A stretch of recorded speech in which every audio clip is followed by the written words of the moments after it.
Oh, Vigneswara Namaha. Namaste, friends. I am Gurti Viswaswara Rao and I already introduced myself in my earlier videos, which you may remember. The videos are for the chapters in my book with the title Bhagavad Gita, A Commoner's Viewpoint. And I got it printed by Notion Press Chennai and is also available on Amazon and Flipkart. This particular video is for the 7th chapter in my book and corresponds to the same 7th chapter in Bhagavad Gita, namely Jnana Vijnana Yoga. As in the book, in each video I am trying to give a brief account or a gist of Bhagavan's message contained in that chapter, followed by my own viewpoint expressed again in brief.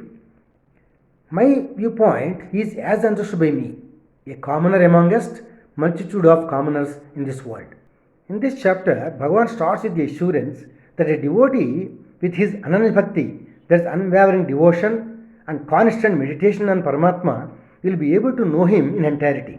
And he begins explaining his integral divinity or entirety, that is his omnipotence, omnipresence and all pervading manifestations. In this context, he declares that he is the confluence or union of two prakritis, Apara Prakriti and Para Prakriti. The former, the Apara Prakriti, comprises of the Panchabhutas along with the mind, intellect and Ahankara, that is ego, resident in mortals. Panchabhutas means, as we know, are the five entities which are Dharti, that is earth, Akash, that is sky, Agni, that is fire, and Vayu, that is ether or air surrounding us, and Jala, that is water. The latter, Paraprakriti, signifies, Bhagavan says, the Chaitanyam, the superior divine energy of Paramatma pervading this universe. In this sloka, Bhagavan says, Yatat Jonini Bhutani, Sarvani and Subadhariya, Aham Krishnasa Jagatah, Prabhava Pralayastadha, meaning all beings in this mortal world are products of these two Prakritis. Bhagavan implies that he is the fulcrum for all the Sampurna Jagat, that is whole universe, and the cause for the effervescent energy contained therein. And also he says, all beings are integral parts of him and take birth and get extinct due to him only. He further reveals that light in the sun and the moon, Omkara in Vedas, sound in the Akash, that is sound in the sky, and virility, that is in a male, are all his manifestations only. In this sloka, he continues to reveal, Bijam Mam Sarvabhutanam, Vidhi Partha Sanatanam, Buddhir Buddhi Madamasmi, Tejaste Jasvi Namaham. Meaning, he exhorts Arjuna, and so all of us also, to know him as the eternal seed of all beings that exist in this mortal world. He is the intelligence of the intelligent and the splendor of the splendid, that is, splendor of splendid things and splendid beings. His manifestations also include the Tejas, that is radiance and brilliance in Agni, that is fire, the sacred fragrance of Prithvi, that is earth, taste in water, the strength in the able-bodied, and the desires in all beings which are dharmic. He further says that in this sloka, Tribhur Guna Mayer Bhavaihi, Yevis Sarvamidam Jagat, Mohitam Nabhijanati, Mamyabhya Paramavyayam. Meaning, all mankind are engulfed by moha due to three types of gunas, namely Sattva, Rajas and Tamas. Owing to this, their insight or awareness is impaired, that is reduced, and so Paramatma is beyond their perception. As we learned in the earlier videos, what Bhagavan mentioned in this sloka as gunas, they are the characteristics or qualities called Sattva, Rajas and Tamas that are acquired by all beings according to their prarabdha karma. Sattva guna stands for the quality of goodness, accommodating, forgiveness and mobility. Rajoguna is the quality of being passionate and active. Tamoguna is the quality of inaction, inertia and immobility. Bhagavan continues to say that only those who adore him and who have unflinching faith in him can escape from this most wonderful and mysterious Maya or Apara Prakriti, and thus they get rid of these worldly tribulations or troubles, and so they can realize Paramatma.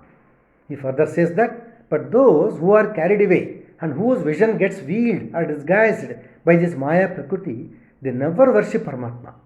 And also they acquire demonic or unholy qualities. Bhagavan says in this sloka, Chitravidha bhajante mam jana sukrutanorjana artho jignasuraddharthi jnani Bharatarshapha. Meaning, Bhagavan describes in this sloka four categories of his bhaktas, that is his worshippers. First category is those Sakama Bhaktas who seek for happiness through pious behavior. Sakama Bhaktas means those who worship Paramatma to quench their desires. Second category is those who seek relief from their sufferings. Third category is those worshippers who shed or left their desires and strive for gaining knowledge on Paramatma Jnana. Here Paramatma Jnana means understanding of Supreme Self, that is Paramatma himself. And fourth category of devotees are those jnanis who attain this Paramatma Jnana. Bhagavan clarifies that while all the four devotees are noble, the jnani who always engages himself in devotion towards Paramatma is dearest to him. In this sloka Bhagavan says, Bahunam janmanam ante jnanavan mam prabhajyate vasudevas sarvamiti samahatma sudurlabha. Meaning, after many such births, such jnani with his mind and intellect fixed on Paramatma perceives this world all filled up with Paramatma and seeks shelter under him. Those who got caught in the web of desires and enjoyments are alpabuddhis, that is, persons with little intellect. They worship all other demigods. Bhagavan also says that he himself takes care of these bhaktas, Sakama bhaktas, also by getting them fixed in their own way of worship and rewarded through these demigods. Bhagavan further says that living beings fall prey to infatuation out of delusion arising out of lust and hatred. In this sloka, Yasham Tvantagatam Papam Jananam Punyakarmanam Tedvanda Moha Nirmuktaha Bhajante Mam Dhradavartaha. Bhagavan says that those who are virtuous get freed from delusion of happiness and sorrow and worship him with firm faith. Bhagavan clarifies that Jara Marana Mokshaya Mama Sritya Yatantiye Te Brahma Tadviduk Kusnam Adhyatmam Karma Chakhilam.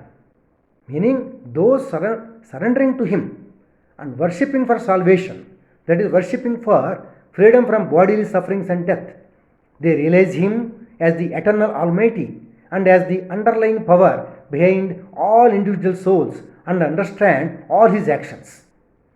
Bhagavan finally says that those who understand him as the one underlying all deities, underlying all perishable objects, and as the Antaryami indwelled in all souls, and remember him at least at the time of their demise, finally reach Paramatma.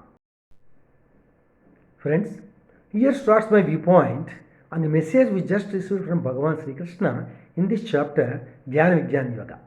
In the earlier chapters so far, we have heard Bhagavan impressing Arjuna and so impressing us also about the ways to become a yogi, and in particular a karma yogi by practicing swadharma based on Nishkam Karma.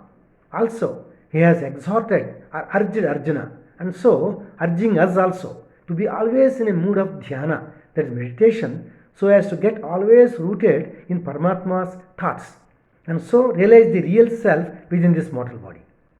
Along with the dhyana, Bhagavan has given the sublime advice of developing bhakti, that is devotion towards him, so that one recognizes Paramatma's omnipresence and radiant energy in all beings in this mortal world.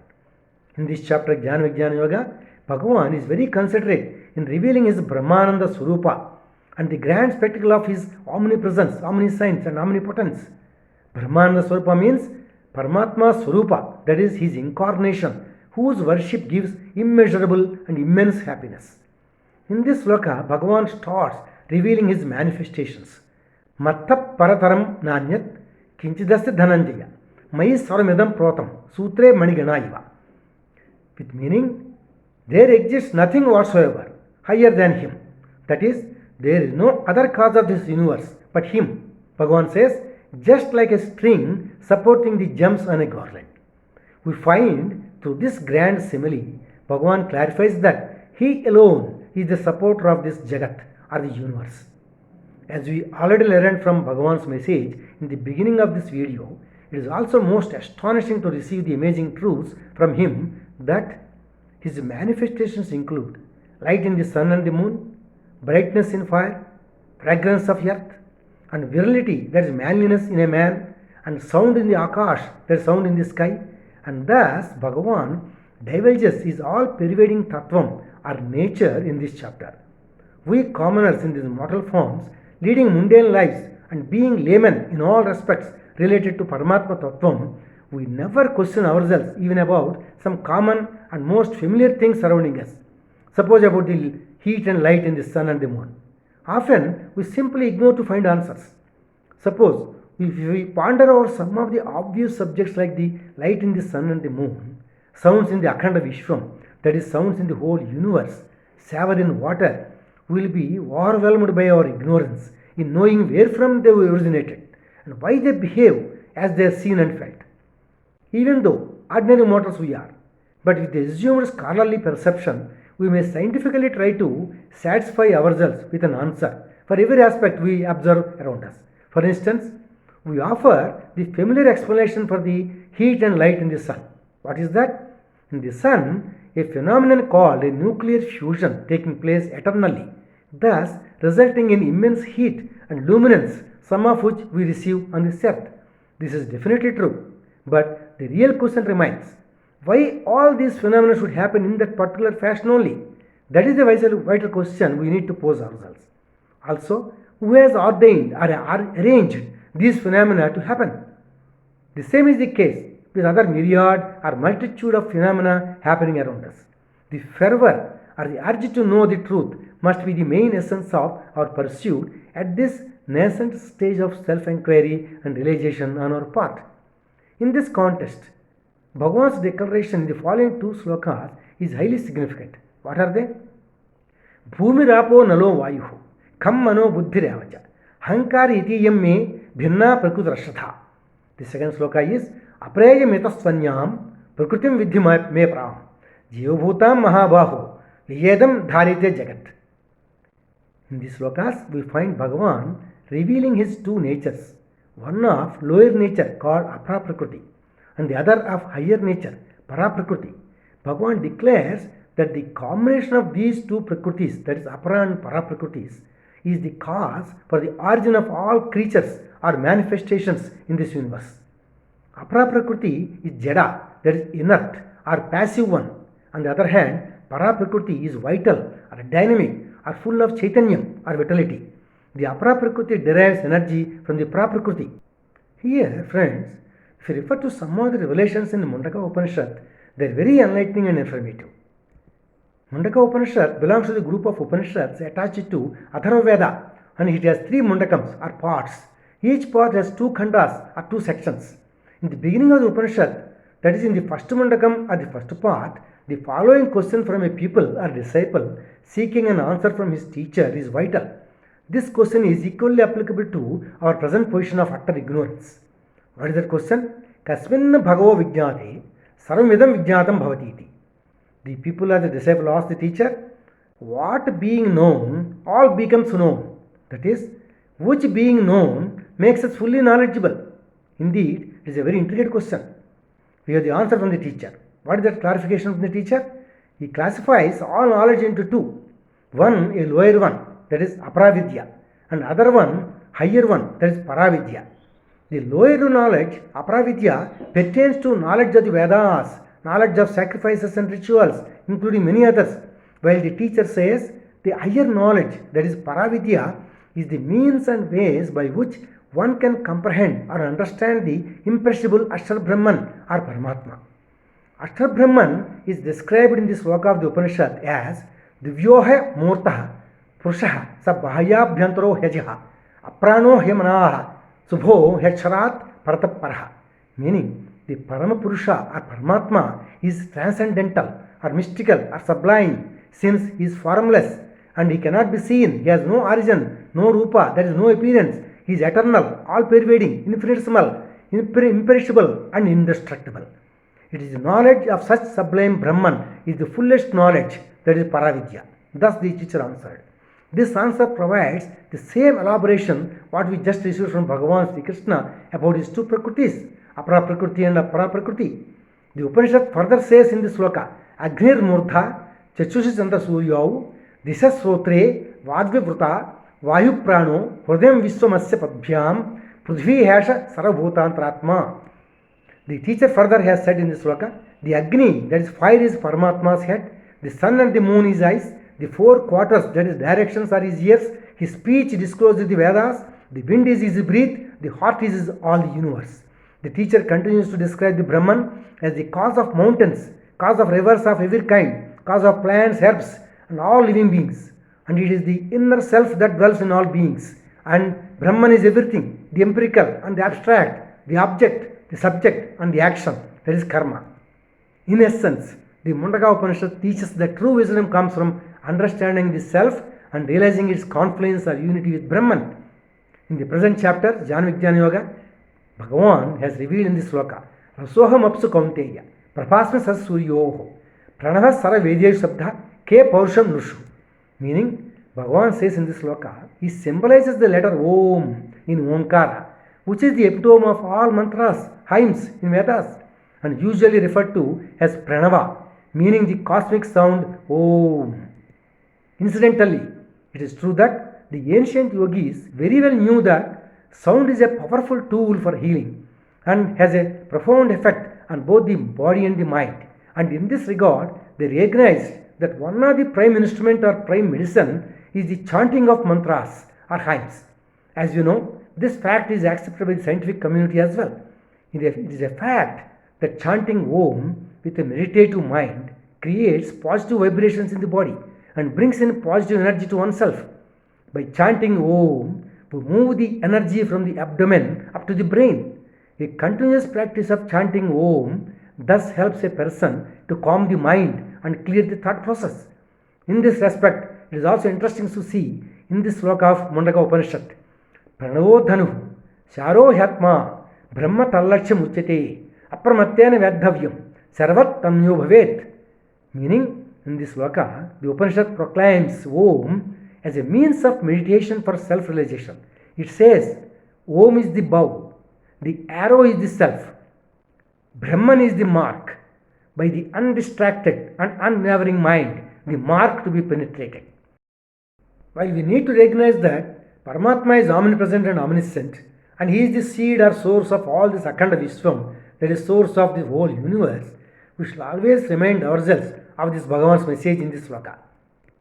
Tripur Gunamayer Bhavehi, Evis Sarmidam Jagat, Mohitam Nabhi Janati, Mamebhya Paramavyayam.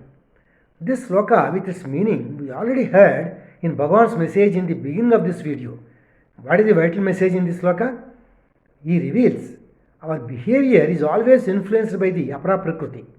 That is, it gets blinded by moha or maya delusion, and in this respect, we are greatly affected by the three gunas or qualities, sattva, rajas, and tamas, one acquires by birth.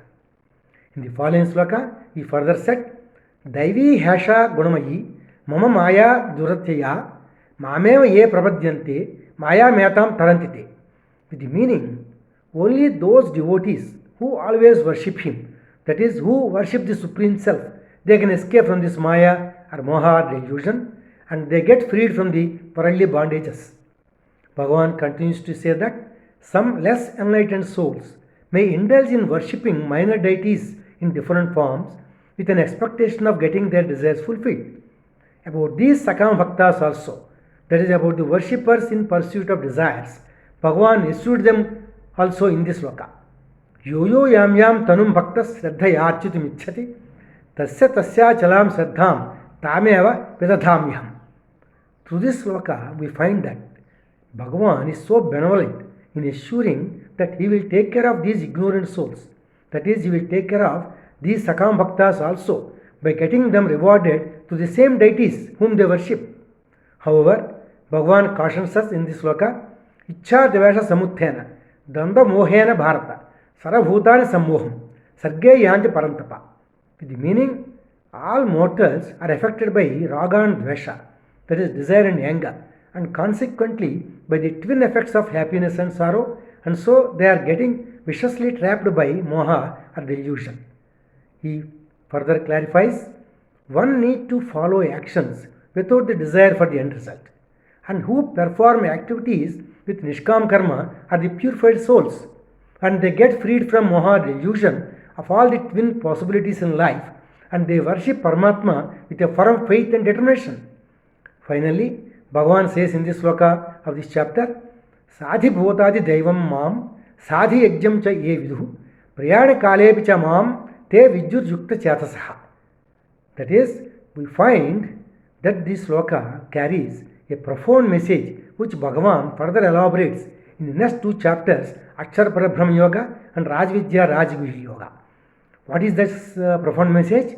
Bhagavan with all benevolence says that whoever knows him with firm conviction as Adhibhutam, that is, whoever knows him as the divine self underlying all elements, all perishable objects in this universe, and whoever knows him as the Adi Daivam, that is, whoever knows him as the integral one pervading over all the deities, and whoever knows him as the Adi Yajnam, that is, who knows him as the one who oversees all actions in this world, and whoever knows this eternal truth, even at his final moments of this mortal life, finally reaches him.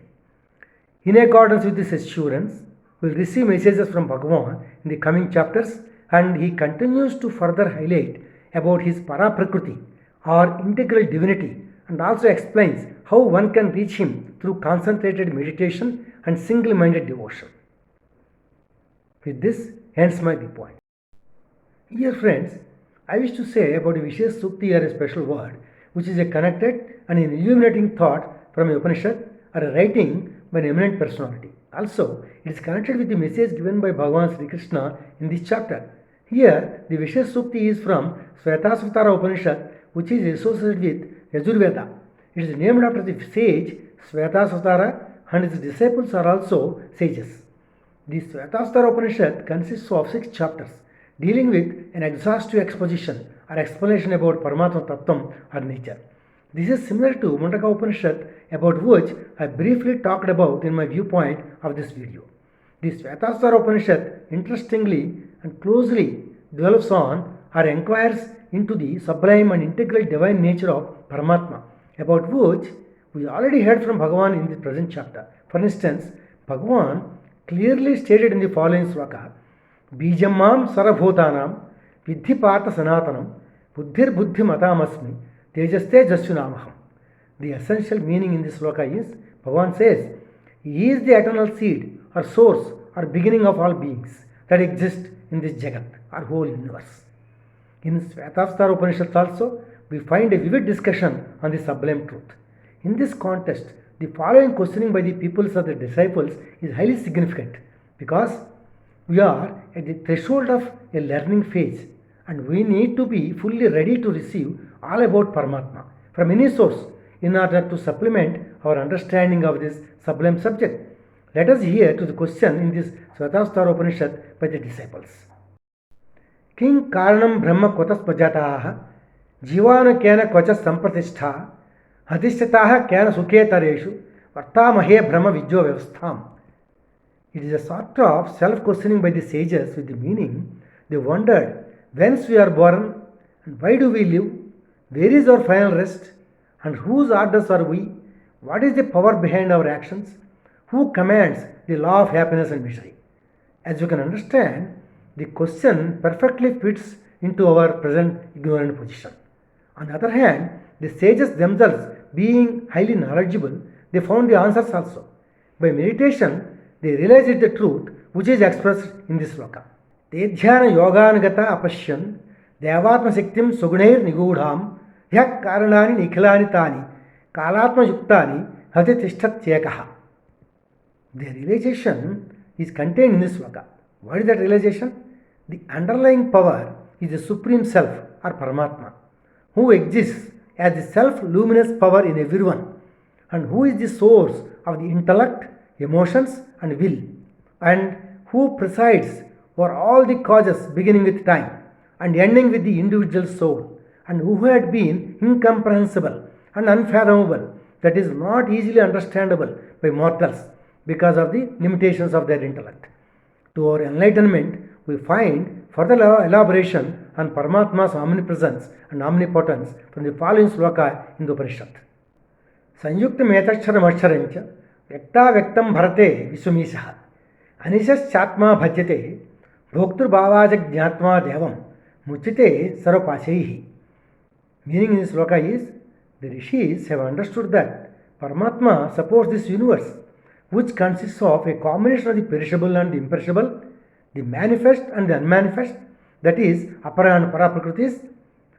Incidentally, the same truth we already had from Bhagavan Sri Krishna in this chapter. The rishis further understood in this sloka, as long as this self does not know that supreme power, it gets attached to worldly pleasures and it is bound. But when it knows Paramatma, all fetters, that is shackles or bondages, fall away from the individual self and get fixed on Paramatma.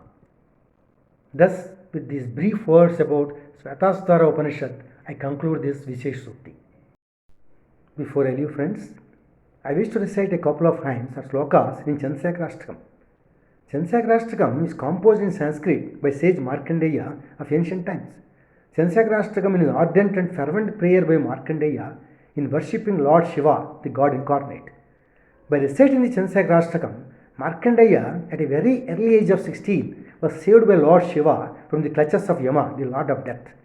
According to legend, as you know, the messengers of Yama, who is the God of Death, they were unable to take away Markandeya's life, and even Yama himself failed in this attempt because of the power of Markandeya's prayer of profound bhakti and devotion towards Lord Shiva.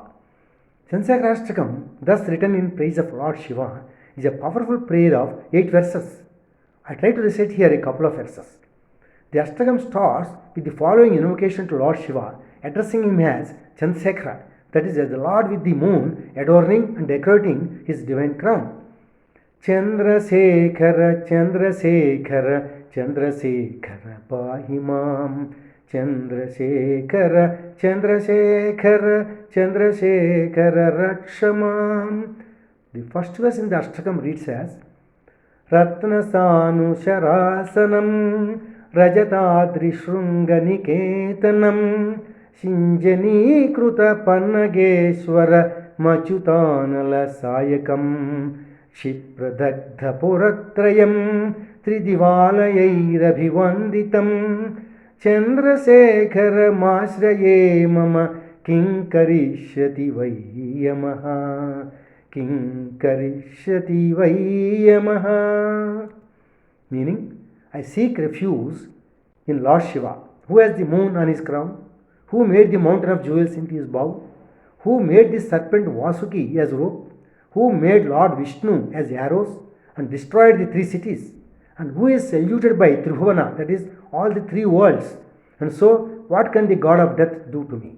Thus he prays, Chandrasekhara, Chandrasekhara, Chandrasekhara pahimam.